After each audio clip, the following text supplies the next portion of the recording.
Hello guys, welcome to ख्याति classes. ख्याति class लाई है क्लास 8 के लिए चैप्टर नंबर 14 आपके सामने 2021 के नए सिलेबस के अनुसार फैक्टराइजेशन आपको डिलीट करवा दिया गया होगा, मगर यहाँ पे डिलीट नहीं है, वह रिमूव नहीं किया गया है। सिर्फ यहाँ पे 4 नंबर का मार्क्स 4 नंबर के आपके यहाँ पे क्वेश्चन पूछ जाएंगे। सिर्फ उसमें यही बातें आपको ध्यान रखनी है। इंट्रोडक्शन तो गुणनखंड क्या है, यानी फैक्टराइजेशन मेथड क्या होता है, उन सभी की बातें करेंगे। यहाँ पे किस तरह का आपको क्वेश्चन पूछा जाएगा एग्जाम के अंदर, उनकी बात करते हुए यहाँ पे पढ़ाया जाएगा आपको।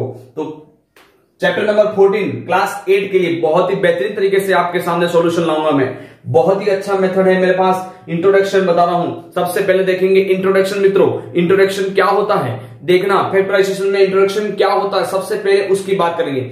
सबसे पहले अपन ने पढ़ा होगा फैक्टर्स, तो आप ध्यान रखें फैक्टर्स क्या होते हैं। फैक्टर्स अपने क्या होते हैं, तो अपन क्लास 6 और क्लास 7 में, क्लास में 5th के अंदर भी यह पढ़ के आए हैं, यानी मल्टीपल्स पढ़ के आए होंगे। अपन क्लास 5th के अंदर मल्टीपल्स पढ़ के आएंगे, किसी डिजिट के मल्टीपल्स निकालने होते हैं, जैसे कौन सी टेबल में कौन आता है, उसकी सभी बातें करते हैं। तो आइए बात करते हैं यहाँ पे फैक्टर्स क्या होते हैं। तो मैं आपके सामने जैसे डिजिट लिखता हूं, मैं लिखता हूं 15। मैंने क्या लिखा आपके सामने, 15 लिखा है। क्या लिखा है, 15 लिखता हूं। जैसे ये मैंने लिखा आपके सामने 15 में फैक्टर्स कौन से होंगे, तो सबसे पहले फैक्टर्स तो अपने को पता ही होगा कि इसमें एक तो 1 होगा और 15 की टेबल खुद होगी, यानी 1 और 15 दोनों होंगे। और भी कोई फैक्टर हो सकते हैं, यानी किस किस की टेबल में आते हैं। तो 15 किसकी टेबल में आता है, 15 आता है आपकी 3 × 5, यानी 3 × 5 करेंगे तो 15 की टेबल में आता है, 3 की टेबल में भी आता है और 5 की टेबल में भी आता है। यानी आपके जो फैक्टर्स होंगे, या आपके जो यहाँ पे फैक्टर्स होंगे, ये आपने पहले जो क्लासें पढ़ी हैं 7 और 6 के अंदर आपने पढ़ लिया होगा। फैक्टर्स होगा यहाँ पे देखो, पहला तो क्या होगा, 1 होगा, दूसरा 3 होगा, 5 होगा और 15 खुद भी होगा, यानी इटसेल्फ खुद भी यहाँ पे फैक्टर्स में आएगा। तो इस तरह से आपने पहले पढ़ लिया होगा। जैसे मैं आपके सामने फिर एक एग्जांपल लेता हूं, जैसे मैंने लिख दिया आपके सामने 12। क्या लिख दिया है, 12। क्या लिख दिया, अब 12 लिख दिया है, और मैं यहाँ पे फैक्टर्स लिख रहा हूं, और मैं अलजेब्रिक फैक्टर्स लिखूंगा आपके सामने। अब लिखूंगा मैं आपके सामने अलजेब्रिक एक्सप्रेशन के, जैसे 12xy। मैंने क्या लिखा आपके सामने, 12xy लिखा मित्रों। तो थोड़ा ध्यान रखना है, यहाँ पे क्या फैक्टर्स होंगे सर, तो यहाँ पे होगा, तो देखो सबसे पहले तो अपने को पता ही है कि एक तो 1 होगा, एक 12 होगा, और यहाँ पे फैक्टर्स और हैं, एक तो x है और क्या है, y है, यानी 1, 12, x और y। और मित्रों और भी देख सकते हैं कि 12 किस किस में आता है, तो 12 आता है 2 × 6, यानी 2 की टेबल में भी आता है, 6 की टेबल में भी आता है। और किस में आता है, तो 3 × 4, यानी 3 की टेबल में भी आता है, 4 की टेबल में भी आता है। तो अपने फैक्टर्स जो हो जाएंगे यहाँ पे, अपने फैक्टर्स जो हो जाएंगे मित्रों, यहाँ ध्यान रखना किस तरह से हो जाएंगे फैक्टर्स। यानी अपने पास क्या क्या फैक्टर्स हैं, 1 है, उसके बाद अपने पास क्या है, 2 है, 3 है, 4 है, 6 है और 12 है, और साथ में कौन है, x और y भी है, x और y भी आपके फैक्टर्स हैं। तो ध्यान रखना यहाँ पे x और y भी आपके क्या हो जाएंगे, फैक्टर्स हो जाएंगे। तो ये बात थी आपके सामने, ये कुछ बेसिक इंट्रोडक्शन आपको दे दिया है मैंने, ये बेसिक बातें आपको आती होंगी। देखो कोई भी टेबल में, यानी यह जो नंबर है आपके सामने 15, वह कौन सा नंबर है, तो वह है आपके सामने नेचुरल नंबर। कौन सा नंबर है आपके सामने, नेचुरल नंबर में फैक्टर्स निकालने होंगे, तो 15 के अपन निकाल लेते, क्या निकाल लेते, 1, 3, 5, 15, ठीक है। और अपने को फैक्टराइजेशन एक्सप्रेशन मेथड के अनुसार निकालना है, तो 12xy, यानी यहाँ पे 12 का कितना है, 1 और 12 भी है, और x और y भी है। और 12 किस किस की टेबल में आते हैं वो भी आपको चेक कर लेने साथ में, तो 2 की टेबल में आते हैं, 3 की टेबल में आते हैं, 4 की टेबल में आता है और 6 की टेबल में भी आता है। यानी ये इस तरह से अपन फैक्टर्स निकालते थे। अब बात करेंगे आगे अपन कॉमन फैक्टर्स की। तो मित्रों अब पढ़ने जा रहे हैं अपन कॉमन फैक्टर्स। कॉमन फैक्टर्स क्या होते हैं, एक्सरसाइज 14.1 के पहला क्वेश्चन आपके लेके सामने लेके आया हूं मैं, तो उसको देख लीजिए। कॉमन फैक्टर्स क्या होता है, हाईएस्ट कॉमन फैक्टर निकालना। जैसे आपके सामने 12 लिखा गया है, 12x लिखा गया, और एक लिखा गया आपके सामने 36। कॉमन फैक्टर्स निकालने हैं। मैंने 2 क्वेश्चन आपके सामने लिखे हैं, और भी क्वेश्चन आपके सामने लिख के बताऊंगा, और उनका होमवर्क भी आपको दूंगा, तो वो आपको बैठकर घर पे करने हैं, जिससे आपकी प्रैक्टिस कर प्रैक्टिस, बार बार प्रैक्टिस करने पर आपको सफलता मिलेगी, पूरे 4 मार्क्स मिलेंगे। सफलता मिलेगी मगर आपको 4 मार्क्स पूरे मिलेंगे मित्रों। तो देख लीजिए यहाँ पे क्या होने वाला है। अब 12x देखें 12 किस किस की टेबल में आता है। सबसे पहले 2 की टेबल में देखते हैं। 2 की टेबल में आता है, बिल्कुल आता है। फिर 3 की टेबल में बिल्कुल आता है। फिर 4 की टेबल में बिल्कुल आता है। फिर कौन सी टेबल में आता है, 6 की टेबल में आता है, बिल्कुल आता है। फिर यहाँ पे किसकी टेबल में आता है, 12 की टेबल में भी आता है। तो अब यहाँ पे जो होगा एक फैक्टर्स आपका x होगा, ठीक है। अब देखिए यहाँ पे 36 किस किस की टेबल में आता है मित्रों। तो 2 की टेबल में भी आता है यह, और 3 की टेबल में भी आता है, 4 की टेबल में भी आता है, और यह 6 की टेबल में भी आता है, और 12 की टेबल में आता है। यानी बस 12 तक ही आता है, और 36 खुद 36 की टेबल में आता है। यानी आपको क्या लिखना है यहाँ पे, हाईएस्ट कॉमन फैक्टर लिखना है। कॉमन फैक्टर आपको लिखना है। Highest common factor is equal to क्या होगा, सबसे बड़ा फैक्टर कौन सा है यहाँ पे, सबसे बड़ी टेबल कौन सी है जिसमें आता है, 36 में आता है। मगर यहाँ पे 36 में 12 नहीं आता है। तो 12 की टेबल के अंदर ही दोनों आ जाते हैं, और x एक ही डिजिट के अंदर दे रखा है x, और दूसरी जगह नहीं दे रखा है, यानी x नहीं होगा साथ में। तो आपका हाईएस्ट कॉमन फैक्टर होगा 12। तो इस तरह से आपको क्वेश्चन करने हैं। ऐसे क्वेश्चन करने के आपको 1 मार्क्स 2 मार्क्स मिलेंगे। 2 क्वेश्चन पूछे जाएंगे एग्जाम के अंदर आपको 2-2 नंबर्स के। तो यहां देखिए क्वेश्चन नंबर 2 क्या कहना चाह रहा, मैं यहां पे सॉल्व कर रहा हूं आपके सामने, देखना। सबसे पहले लिखा गया 2y, यानी 2y लिखा गया मित्रों। तो कॉमन फैक्टर्स क्या होंगे, एक तो 1 की टेबल में आएगा, एक 2 की टेबल में आएगा, और खुद y भी होगा। और यहां पे लिखा है 22xy लिखा गया, यानी 22 किस किस की टेबल में आते हैं, 22 2 की टेबल में आता है, और 11 की टेबल में आता है, और 22 की टेबल में आता है। यानी यहां होगा 2, 11 और 22, और यहां पे कॉमन है x और y।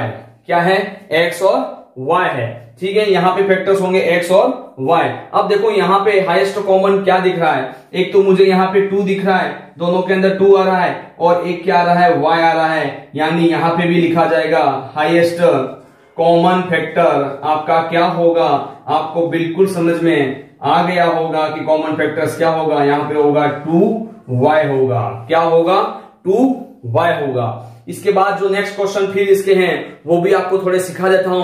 उसके बाद आप बैठकर क्वेश्चन करना। मैं जो आपको क्वेश्चन दूंगा उसको कमेंट बॉक्स में आप जरूर मुझे आंसर भेजिए, मुझे भी लगेगा कि आप अच्छे से पढ़ाई कर रहे हैं। तो आइए देखते हैं क्वेश्चन नेक्स्ट। फर्स्ट सेकंड हो चुका है इसका पहले का, और फिर अपन तीसरा क्वेश्चन यहाँ पे कर रहे हैं। तो अब देखते हैं क्वेश्चन नंबर 3 और 4, एक्सरसाइज 14.1 का पहले क्वेश्चन का 3rd और 4 आपके सामने बता रहा हूं। उसके बाद जो भी क्वेश्चन दूंगा वो आपको बैठ के करने हैं, और कमेंट बॉक्स में उसका आंसर भी देना है। तो देखिए यहाँ पे लिखा 14pq और लिखा 28p²q²। तो लिखते हैं सबसे पहले 14p और q। 14 किस किस की टेबल में आता है, एक तो 1 की टेबल में सभी आएंगे, 1 की टेबल में आएगा। फिर यहाँ पे आएगा 2 की टेबल में आएगा। फिर 14 किसकी टेबल में आता है, 14 खुद की 14 7 की टेबल में भी आएगा, और 14 की टेबल में भी आएगा। और यहाँ पे आपको दे रखा है फैक्टर्स निकालने, यानी p और ये हो गया q। तो ये सभी इसके फैक्टर्स हो गए। फिर अपन लिख रहे हैं यहाँ पे 28 p² q², यानी 28 किसकी टेबल में आएगा, 1 की भी आएगा, 2 की भी आएगा, और 7 की टेबल में भी आएगा। और देखिए यहाँ पे 14 की टेबल में भी 28 आता है। और देख लीजिए यहाँ पे आपको बता देता हूं, यहाँ पे p² है, यानी p और p, और फिर यहां हो जाएगा q और q। तो ये सभी मैंने फैक्टर्स निकाले। अब अपने को यहाँ पे कॉमन फैक्टर्स निकालना है। कॉमन फैक्टर वो भी निकालना है, हाईएस्ट कॉमन फैक्टर निकालना है आपको। हाईएस्ट कॉमन फैक्टर किस तरह से निकलेगा, हाईएस्ट कॉमन फैक्टर जो होगा आपका क्या होगा, देखो सबसे हाईएस्ट कौन सा है, 1 इसमें आ रहा है, 1 इसमें भी आ रहा है, 2 आ रहा है, 2 इसमें आ रहा है, 7 भी आ रहा है, 7 भी आ रहा है। और हाईएस्ट निकालना है, एक तो आ रहा है आपका हाईएस्ट में कौन आ रहा है, 14, यानी एक तो आपका हो जाएगा यहाँ पे 14। और क्या आ रहा है इन दोनों के अंदर भी देख लीजिए, यहाँ पे p आ रहा है और यहाँ पे p आ रहा है, यहाँ पे q आ रहा है और यहाँ पे भी q आ रहा है। तो साथ में लिखेंगे p और q, यानी हाईएस्ट कॉमन फैक्टर क्या हो गए, 14pq। अब देखते हैं क्वेश्चन नेक्स्ट 4 क्या कहना चाहता है आपको। 4 आपके सामने क्या लेके आया है, 2x 3x का स्क्वायर, सॉरी मैं यहां लिख देता हूं थोड़ा, 2x, 3x का स्क्वायर और 4, इसका कॉमन क्या है, यहां पे इसके फैक्टर्स निकालेंगे और हाईएस्ट कॉमन निकालेंगे। सबसे पहला आता है 1, सभी 1 की टेबल में आएंगे ही सही, तीनों में लिख देते हैं 1, और 2, यहाँ पे 2 भी लिखा गया, 2 की टेबल में आएगा और x हो जाएगा। ठीक है, यहाँ पे 2 की टेबल में नहीं आएगा, 3 में आएगा और x है और x है। यहाँ पे 4 किस टेबल में आएगा, 2 में आएगा, और यहाँ पे 4 की टेबल में ही आएगा। अब हाईएस्ट कॉमन फैक्टर निकालना है, अपने को निकालना हाईएस्ट कॉमन फैक्टर निकालना है, यानी हाईएस्ट कॉमन फैक्टर क्या होता है मित्रों, तो देखना हाईएस्ट कॉमन फैक्टर किस तरह से निकलता है, यानी तीनों के अंदर देखना है कि कॉमन क्या है। पहले तो कॉमन एक तो 1 है, 1 है, 1 है, यहाँ पे 2 आया और यहाँ पे 2 है, मगर इसके अंदर 2 नहीं है, यहाँ पे x है और यहाँ पे x है, मगर इसके अंदर x नहीं है। तो मित्रों आप सबको पता चल गया होगा कि हाईएस्ट कॉमन फैक्टर क्या होता है। हाईएस्ट कॉमन फैक्टर यहाँ पे 1 होगा, क्या होगा, 1 होगा।